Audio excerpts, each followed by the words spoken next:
What's up, everybody? Tyson Roush. Let's talk Jets on a Victory Tuesday, if there is such a thing, but I'm not used to winning in September, so what do I know?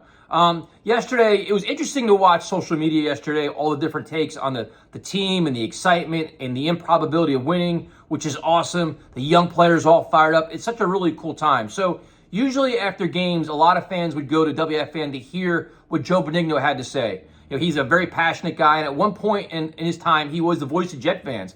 With all his he had that some ferocious takes or great takes and all the enthusiasm. So, you know, with the emergence of the Jets offense on Sunday, which was very encouraging, Joe Flacco played well, over 300 yards, 4 touchdowns.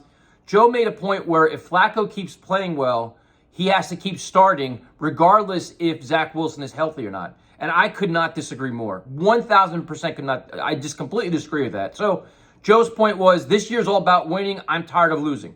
Now, we're all tired of losing, but if we're being completely transparent, this year is not true. It's about winning and improving and developing, but it's also about seeing what Zach Wilson is. Year 2, you want to see growth, you want to see development, you want to see improvement, and you know how you find that out? By letting him play.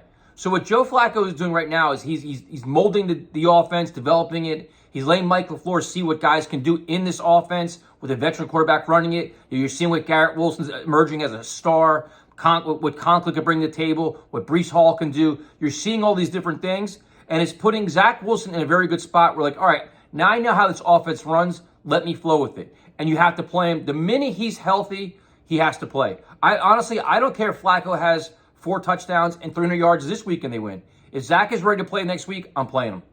You just got to know what this kid is, man. You can't let say Flacco plays decent for the next 6 weeks. You're going to play what? Zach Wilson, 5 games this year and then say, okay, year 3, we'll see what he is. You can't keep pushing back the timeline here.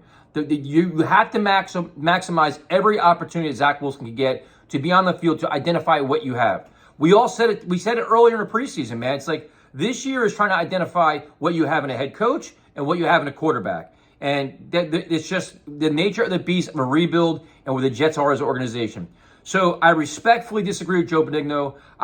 Listen, man.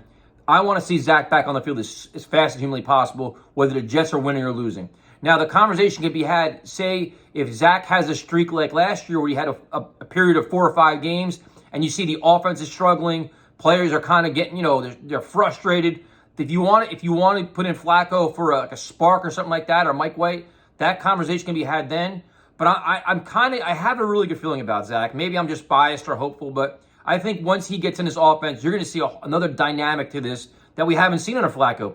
Much more mobile, great arm. He has good chemistry with some of these young players. You see him warming up before games like Garrett Wilson and Elijah Moore. He's done a lot of good work, and I don't want to start discounting him now because he got hurt. So we'll see what happens here. Always, like I said, there's always interesting debates on this. It's exciting to win. We want to win, but I think more importantly, we want Zach Wilson on the field and win with him there too.